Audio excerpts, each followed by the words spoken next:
twatunga umugisha bwo kubasa kutaya isabo abinovunanizibwa aha maize gitu kandi nanobwine kubana gasha beto omunjereje tine regional principal water quality control officer omuchara Jack Sparks kandi inza kwani baherezo mugisha bwo kongera kutoyanjorora konko ihire hecho nyenda ngutwate ahanshonge kwatena na maize aguturiyo ntutungeri igenda amaize mabi amiza go kogesa omwenda okenda ngo gunage amiza go gutecesa akatogo karoza kariyo kashoberwa na nebindi what happens, what goes wrong, what goes right. So munchereze mbakire ntakushisha bwire babanze batwe yanjorora nabwanyuma tutandikiraho kandi muja kutwitiriza tukozese muna no Ruganda kace ahabo kuba omwe haretwe ururimi Ruganda ndurwa rukubasa communicating muje nza kwa nimbarabira mu mpora okugira ngo twongere kucetegereza hari yabo obundi abatayitegereza Ruganda munchereze mbakire starting from the extreme. Tweyanziza nnyo abantu ba TV West okubanga olwaliro mutuwadde omukisa okujja okwogerako gye muli. Amanya nga babulidde nze Jackie Sparks era nga ndi musawo w'amazzi era nga omulimu gwange kulaba nti nkola ennongoosereza y'amazzi mu Mbarara ne mu region, Western region. Era nga olwaliro nsanyuse nnyo okuba nti ngenda kuwulira ekiva gye muli n'okuwulira service yaffe nga bwe mugiraba tulabe bwa tusobola okukyusaamu n'okuyambagana. Tweyanziza nnyo. Olwo Ruganda ntuza kuruhurira because you are audible and the voice is very strong. So otati no Ruganda ntuza kuruhurira sebo twakwakira. Webare Charity kandi wa hostinga mu program yeji abakutureba TV West na batangira izina ndi Julius Mbayine Mugisha umushuganisa wemera mu ekitongore cya National Water Greater Mbarara area muri Mbarara impango. Okay. Nashemererwa kubahani. Yara twabakira.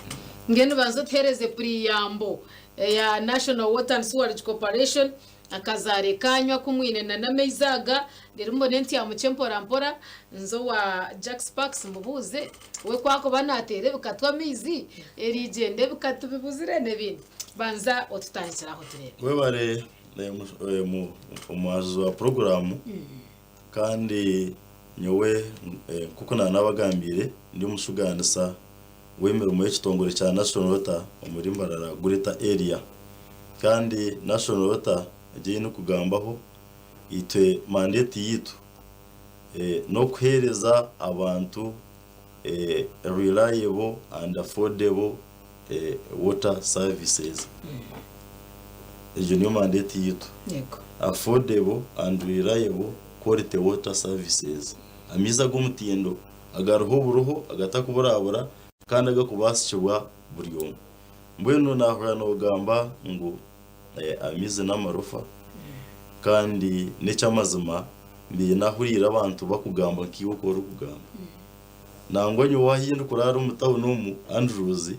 amizi owanje tegaramba bumunonga nkuko abantu bakwikiza Juliettinga tegaramba bumunonga umwe nihiza kakara kahindukireho konka tegaramba bumunonga nkuko abantu baku exaggerating kandi umwe ahabwa incidences nkezo ezikubaho umwe ahabwa imbera nkezo ezikubaho ni ntwara ovunanzo bo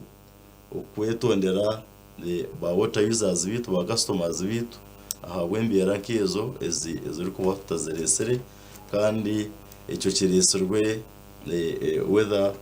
patterns zone zinumanya erigenda tutuyira umucyanda haze cyanda ni kiberamu umushana mwinji kiberamu emfufu nyingi kiberamu emera zitabonira mu myanya je turukutura mbwe nahwira okacha enzure tanikire kuragaruka enzure tanikire kugwa yagwa za mitoma yagwa za buhweju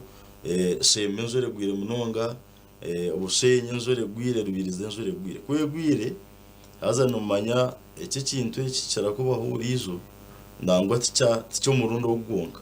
urizo ugakutubantu rw'umucyanda enzura zabana zitandika kugwa tukera ku experience ingembera kizi mwene zora kuzitandikire kugwa zarundana kasasoro zarundana imishenyi zarunda n'uburofa bwona bwa buri karondo yona bwiza bwayitura omubugera gwa rwiza ahabukuba orwiza oru nibwo rukutereza amiza guturukwesa muri Mbarara area ni 13 branches twina mataji 13 kandi ntoperatingera mu district C Mbarara city Mbarara district Rwampara Isingero nangwa na Kiruhura so ago ama district gona gutukwereza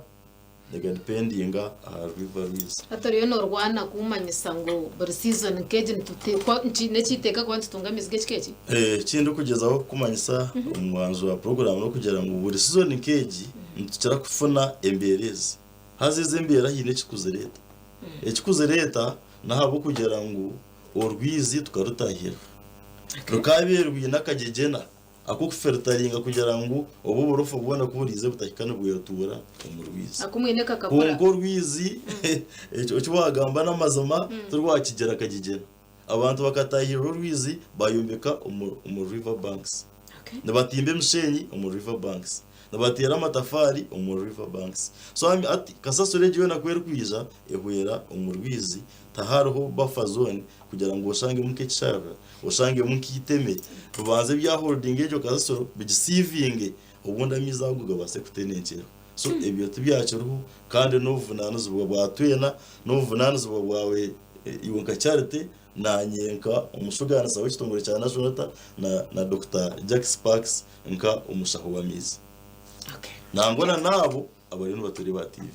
I think I really convinced. We have been here, we've been doing these things, but we've been getting good water. Konka ntwija kugaruka twaza kumuroka cyangwa twino tumubashuza dakikeji kuturagaruke nibija kongera kutushoborera ubu ntakikirize kimanyisa ngo bakine cyango cyo kutushoborera tuketegereza why are we receiving this dirty water akire nkaka and for all this period of time bashitamen bareba nayo bariyo bakoresa mizi nugo gamwe ninga there is something that can be done kathumure ntuje kwantugaruka otakargaho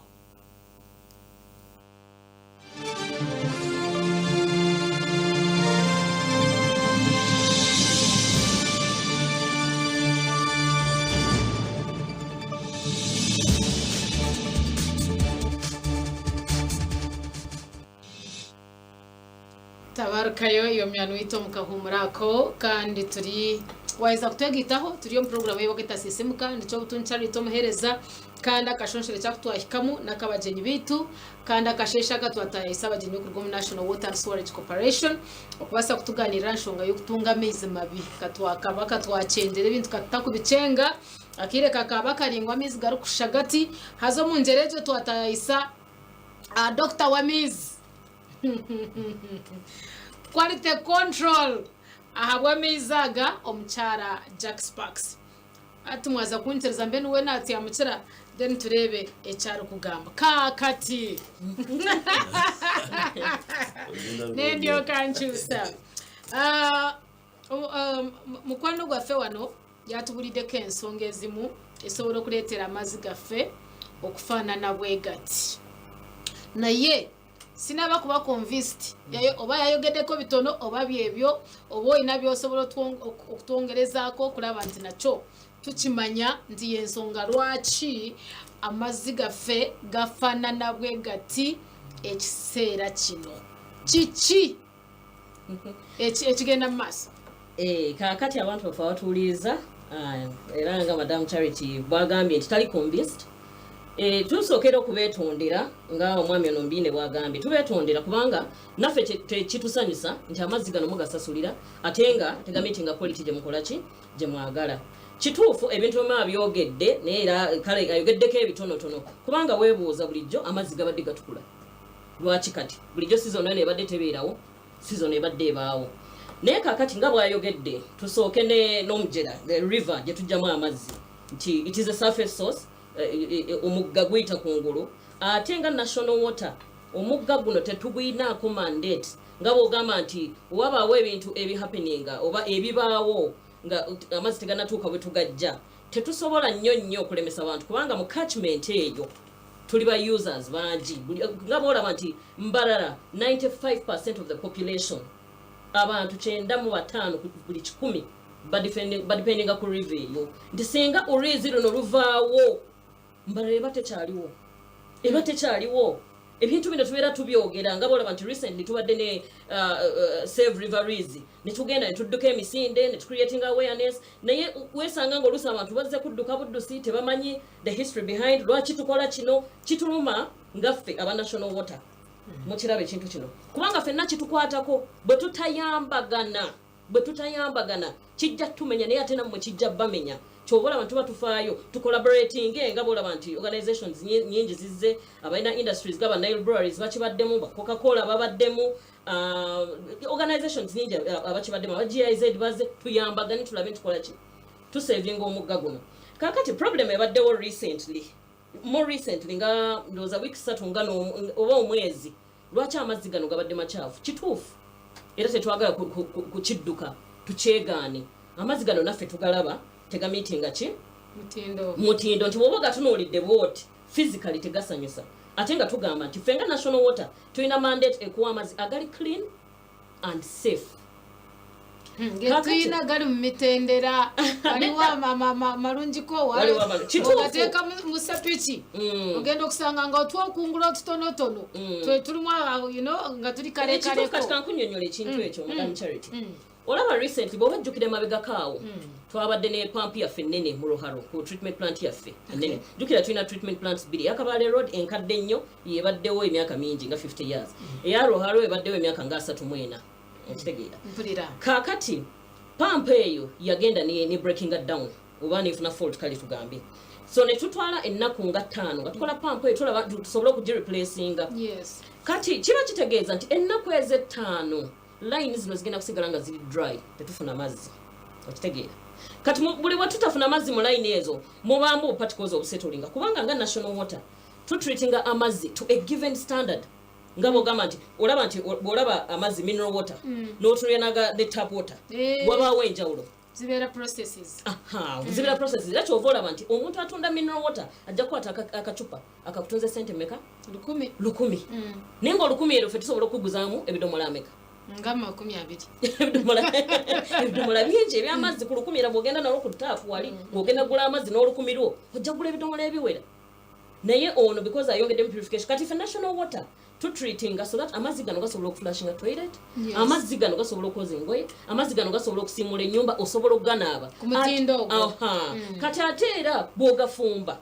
osobola okuganya bw'ogafumba ekyo njagala nkyemphasizing nti tuwagamba amazzi gano mukole ki mugafumba era omuntu kyemumanyi ajja kumbuuza naye lwaki tetunywera ku taapu lwakuba nti amazzi gano gayita wansi mu system this pipeline eri underground ate nga bumanyi network oluusi pipes zino nkadde oluusi emmotoka zizirinnye tomanya kikiyingira but the good thing is nti ffe wetuba tutreatinga amazzi waliwo parameters zetufokasingako nga bwogamba nti surely amazzi singa gayingiramu obukyafu omuntu asobola okufuna typhoid n'afa omuntu asobola okufuna kolera era kati bw'oba olabye nti mumbalala tonafuna typhoid cases tezisobola kuva ku national water kubanga there are critical parameters nga bwe nkugambye zetuba nga bwogamba nti kino okuyita nti amazzi ndebe nagamba nga galimu ka brown kali naye temuli ki bu bacteria buli obugenda okulwaza omuntu kati kyobulaba nti nkunyonyola nti kati line zino pampu eno bwe twagizaako ate baleeta pampu oba twaleeta pampu nga y'amaanyi nesukuma amazzi okiraba kati mukusukuma amazzi ettaka eryo lyonna eri balikwatidde mu line nga bwegamba nti amazzi ago bwe tuba tulina standard nga bwegamba nti nkyogere mu lulimi oba olufuutifuuti twandigambe tabidity nti amazzi bwegabeera tabidi oba bwogatunulidde boti nga gakutte ekifu bwogatunulira boti nga tosobola kuyisaamu maaso gaba gakutte ekifu kiba kitegeeza nti amazzi ago mulimu akasigalamu akatono naye nga tekali dangerous. That is what is important. Era kyova olaba nti nange nja kugamba user tank yo wakanga weeseewo emyezi 6 kubanga mba manyi nti amazzi ago akatono akaba kasigaddemu obuntu bujja kuaccumulatinga mpola era ne bwogende wala bonna oba Kampala oba ojja kwesanga nti n'ebidomola omuntu bwaseniddemu amazzi bimala ne bikwata ki olulukondo eba lwe tuyita algae okitegeera naye kati ffe kyetulaba nti singa amazzi gano ga disinfectinga effectively oba safeguarding obulamu bw'omuntu. Of course it's not pleasant kyekisanyusa kulaba amazzi nti ngenda gateeka mu kidomola atagamu gasooke gasetolinga naye embeera etukaka. Ekyokubiri nga sinaba kuba ku point eyo nti line ezo zaafuna ki amazzi ne gabeera kwegamba ziringa eziyoza mu line ezo after that period. But also you must note nti saawa zino omujera guno nga bwe tubadde tugwogerako level ya droppinga nnyo limbadde mbulira mu ngabonda basiri mukazi muwanvu nimbadde mbuliramu mu mazzi abadde abuliramu omwami ono mbino nga bw'oyimiriramu obuliramu naye saawa osobola okutambula ntambula nga tekantuse na mu vivi otambula n'ogayitamu bwoti kati ebisooto bye bingi okusinga amazzi kyotegeeza ebisooto bingi nnyo era singa ojja infact njagala abantu singa baba basobola bajje mu treatment plant zaffe kyabwereere mujja ne mwerabirako kye tukola era ne mulaba nga bwe tustrugglinga naye ate tumanaginga kati kiba kitegeeza ettaka eryo buli bwe lijja ne likwatirawo we tujja amazzi tuba tulina okusooka ne tusalako plant obanga bugamba ne tulekerawo production ne tudaaminga bale teekawo obusawo obw'omusenyu tufuneko amazzi ge tusobola obbawo naye ng'era tosi jjukira wano tusibya plant tufune amazzi ge tukola ki ge tutreatinga amazzi gennyini mabi nnyo kiba kitegeeza tugenda kukyusamu ne chemicals zetukola ki zetukozesa we have to tulina zikyusa so that tukenenulamu amazzi ago tusobole at least okubawayo ku mazzi kubanga singa tugamba kati plant tuzigalirewo ddala tutuule tulinde enkuba bwenajjatufunayo ebyo kati tugamba leka tukenenulemu mu eyo sludge oba ebyo ebitombi oba ebisooto at least tukole ki tubawo amazzi naye kiba kitegeeza era volume ejja kuba ntono line zino ziba tezijja kufuna mazzi bulungi so buli bwe zeekwatamu bwoti oba ne turationing nga tugamba nti olwaleero tuweeko eno nnaku 2 oba leero tuweeyo ekiro line ezo buli bwe zitabeera charged tusigalamu ne bu sediment obwo obuntuntu obukutte era kyoba olaba nti recently amazzi ago bwe gajja gasindika ebintu ebyo mu bakasitoma naye tuze tukyandolinga mpolampola yesterday twawadde Lwentondo twabaddeko Nyalubanga mpolampola kasitoma wa complaining naye ate omulala ajja kugamba at least mpa amazzi nflashinga etoilet okitegeera kyewuunyisa waliwo olunaku lwogenda okulaba amazzi agazze nga malungiko okusinga kwago agabaddewo oba ekiro oba last week kati why the variation kiba kizze kitya kati ago golabanga malungiko kitegeeza gaba gatuta obudde ne gasetolinga mu somewhere obanga mu tank ne gasetolinga kitegeeza agali kungulu buli bwe gajjeewo gajja kola naye levels buli bwe zidroppinga era ffe tufuba nnyo okulaba nti tank zino ziba zikoze eki zijjudde tank zino ziba zijjudde kubanga era tank zennyini tuzooza every 3 months ezo reserve z'ebboma ne tank zino endala Kamukuzi Ruharo tuzooza kubanga era mubaamu settlement eyo okitegeera naye nga bwe nkugambye nti temutya tekisanyusa nkiddamu tekisanyusa kulaba amazzi nga gafaanana bwe gatyo naye ate aesthetically gabeera mabi nti ogalabe gafaanana bubi naye ate mu composition yago obukyafu byo bwandikulwazizza tebuliimu naye nga national water tufubye okulaba nti tugenda mu different places nga bwetuflashinga naye ate jjukira tulina matono olwizi tulina mazzi mwatugambye muyina omutendera gwe mukomako omukutreatinga amazzi gano tulina standards naye kati gwe nga dokita w'amazzi gano toyina kyosobola otugamba ffe abakozesa amazzi gano ewaffe ewaka tetusobola okwongerezaako ku ekyo kye mukomako okulaba nti amazzi gano gasobola okuba a bit purer than how it comes tetulina kyetusobola okukola ffe nga ffe ewaka for now kubanga sijja kugamba nti yongeramu chemical omanyi amazzi gano nga bwe nkugambye tugatreatingisa chemical kitegeera which chemical cannot be used at home abamu bamanyi nga chlorine ate tajjaamu kkala chlorine attabuwuka which we have already done era nga bwe nkugambye kyekyo lwaki tetufuna typhoid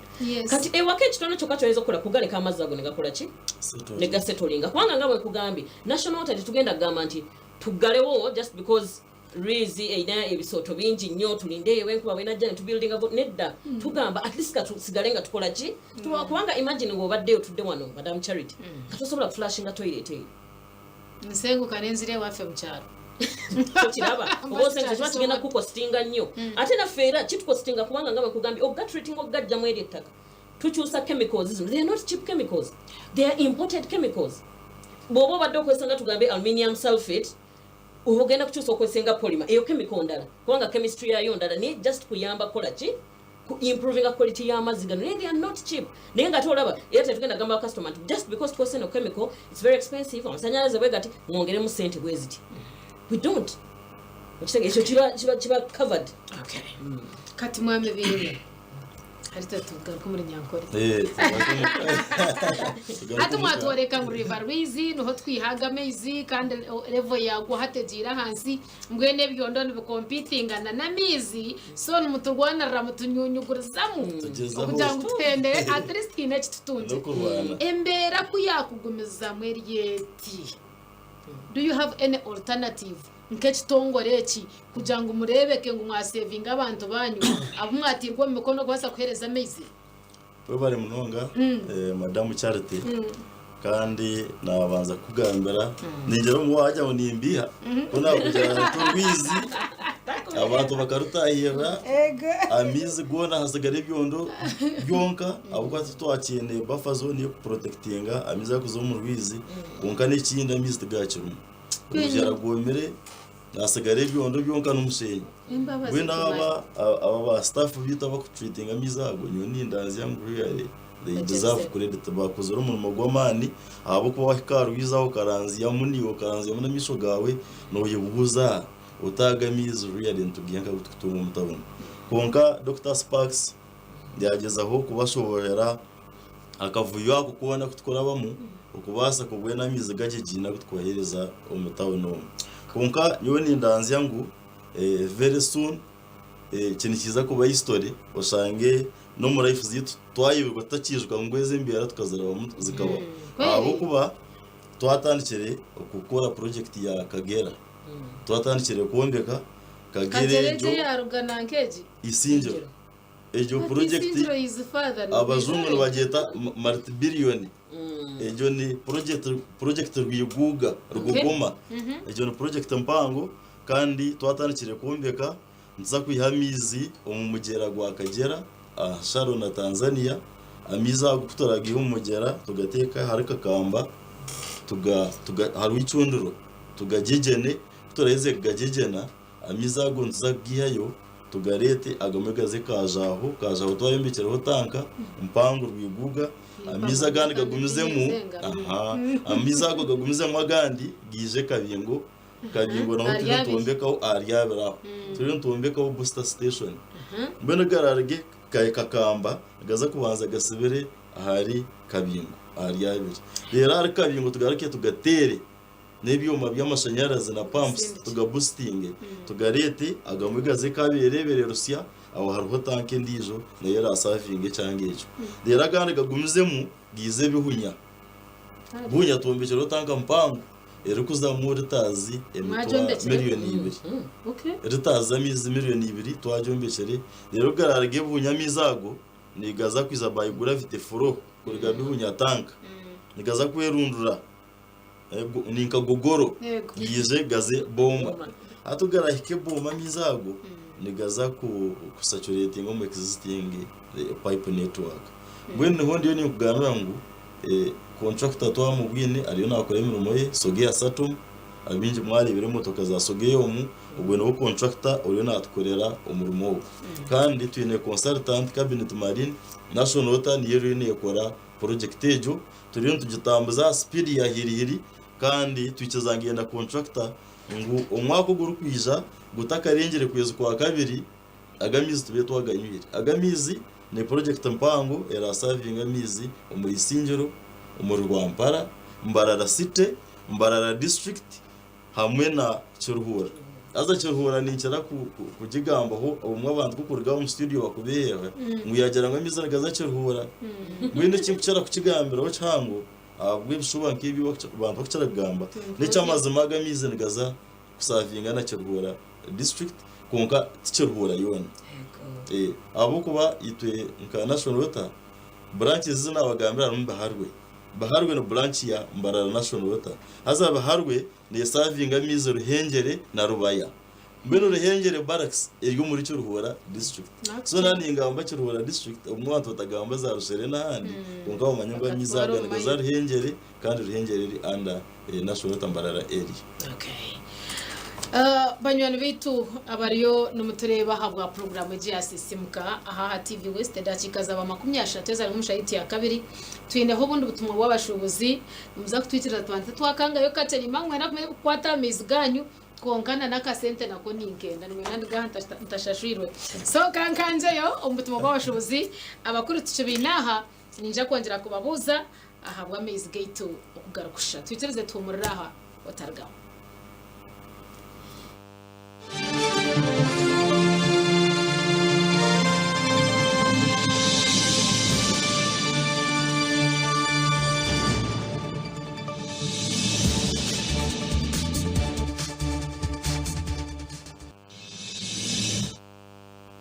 ni kurse ya mukagumuro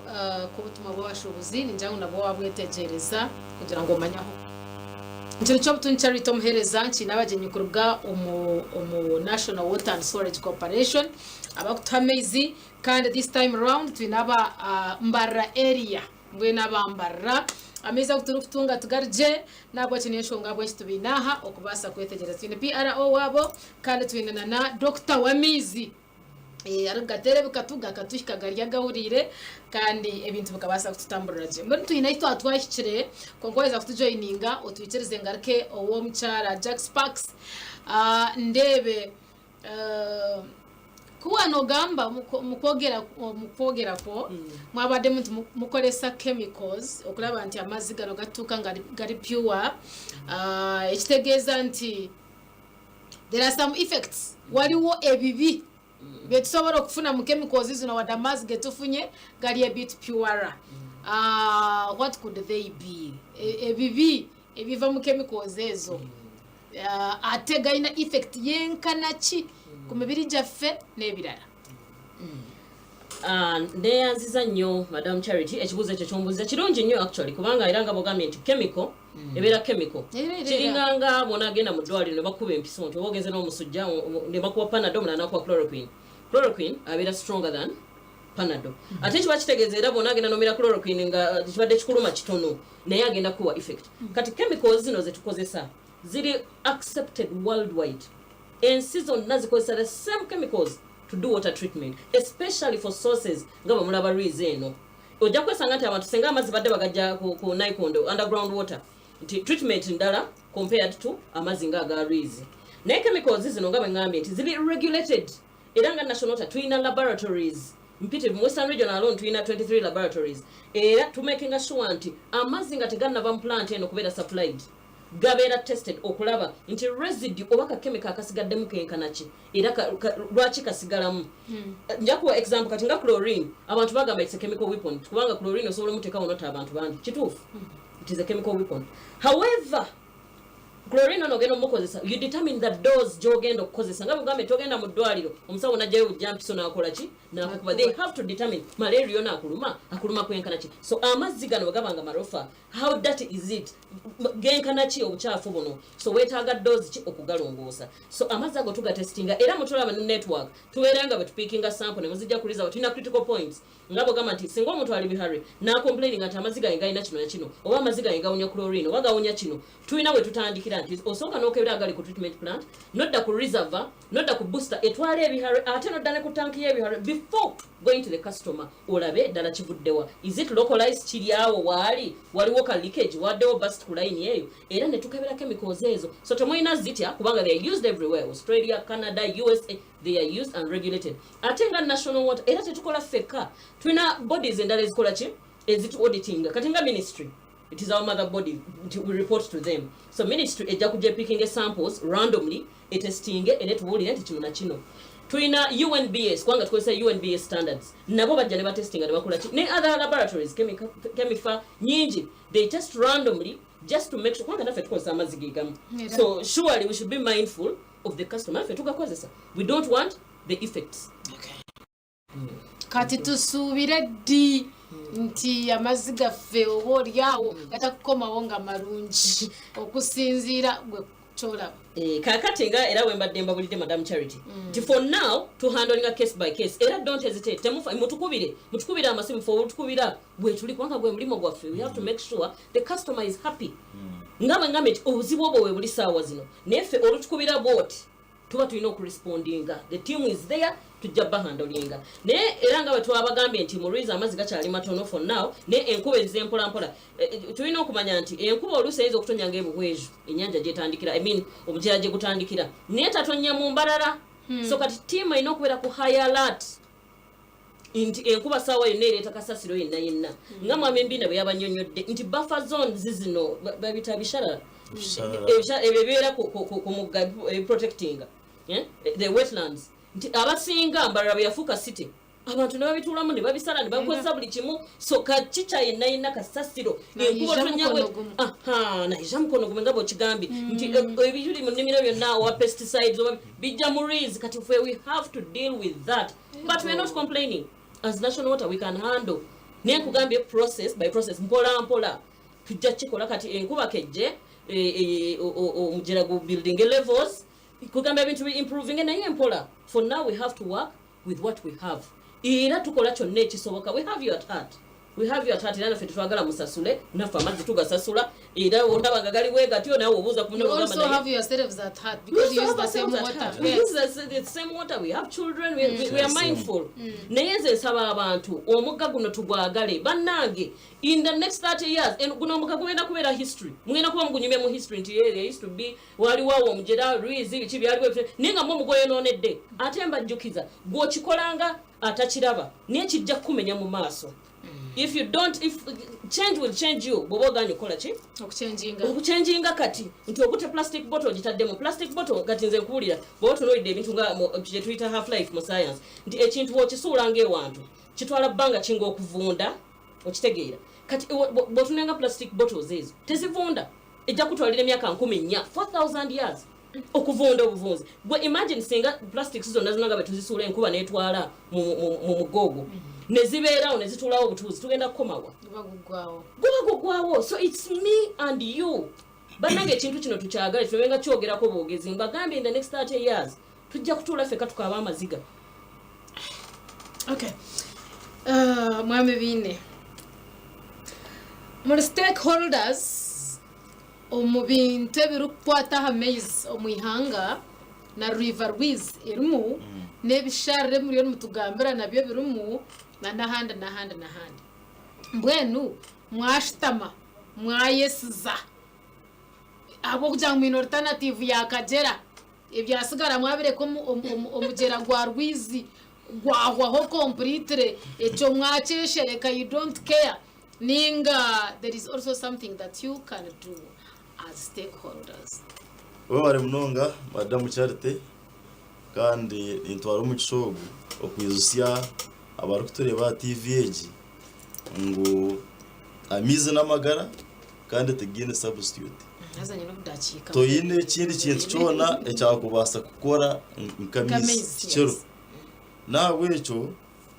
nindanze yangu novunanizo bwithu twena ngo tukume bishara turinde bishara turinda amateme turinda amahamba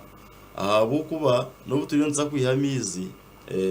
Kagera hona nabwo twabatarinzire ebishara n'amateme agari along that river nabwo still nyencha kare neyiza kuba nehinduka mu kanisa kuba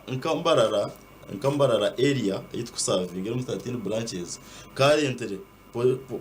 population yituyene cyo kuba tugihereza amizi gakwingana miliyoni liters 20 currently konkesha heji kuruga omurwizi netwihamu liters ezikwingana miliyoni 20 esha heji tunyumasa ngo turi less by 20 no charanzia konka habwa Akagera okizona board Kagera rero neza kuturetera liters miliyoni 12 konka nagwe urwizo rwitoro no 20 stressinga ngana nanye kugira ngo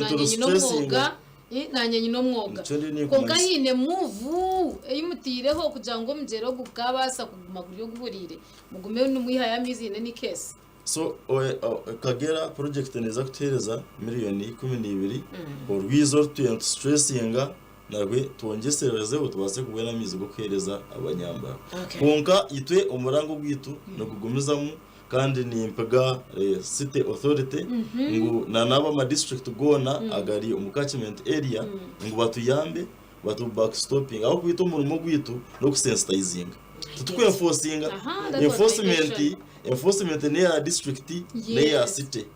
ne ya nema so itwe umurimo gwitu tugumiza mu tusensitizinga ntumasaginga abantu ngumutiyambe twatanise mu rugo mbishaka kunka nshaba ba authority abakuvana no kwenforcinga ngo ucyo kwetagisa be enforcing kugira ngo rwizo rwagumaho abo kuba Kagera neza supplementinga terkwiza yes Kagera neza supplementinga orwize tekwiza kugira ngo orwizo rugero so imwe cyane muri yo nimukikora Madam Charity actually ndaga emphasizing ekintu as you wind as I wind up names kilizancho ge olaba kati ngaza testing amaziga no mulaba singola ba amazi agali mu rwizo mu ekiro the things that ebigenda mu mujero ogwo nyekiro kubukwira twakoreza kasasira bitepereta toilet zo na different zo na buli kintu basumula sewage ali muri era nga batugambe nti fe we don't regulate, we don't enforce.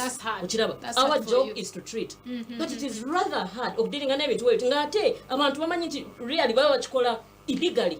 netu kiraba jangone Kabale road sawa nga mukaga musanvu munana ujja kula brick red water the smell kubanga buli omwa basumuludde ebigenda wa murizi it is terrible banange tukwatagane omwana kazira ngo in rebels we are rebels hence a menace sina wento tutusa meaning we are killing ourselves let's garaka tugatwate mbundu tuzorekereza umuryaba and when actually nitwe twarete bintu byahende na bibire biti okay I thank you very much mwebare kuja kutereza amakuru agakushagati obuntu twagira musam hopes at least kandi twamanyana n'ubuzahi bukuruga Umunya-Uganda niwe hindura mitwende mitwarize ekwatana n'ibisharra na no kurinda amezi nebyo buhangwa okutira kuza kwetombwitira abamezi baba rukenda binega kwa kandi kuriya ni wagaze barakwija garyo mu buteka gari nko gashemerire babare munango gumanita wa program ya sisimka twaza kuhumura abajenyi bitu tubitereze baze kukoremera mu ma office gabo betu nsa kwantu wakira bisinsino na weje adireti yahinduraho mpaka shaha 3 utakargaho program HSC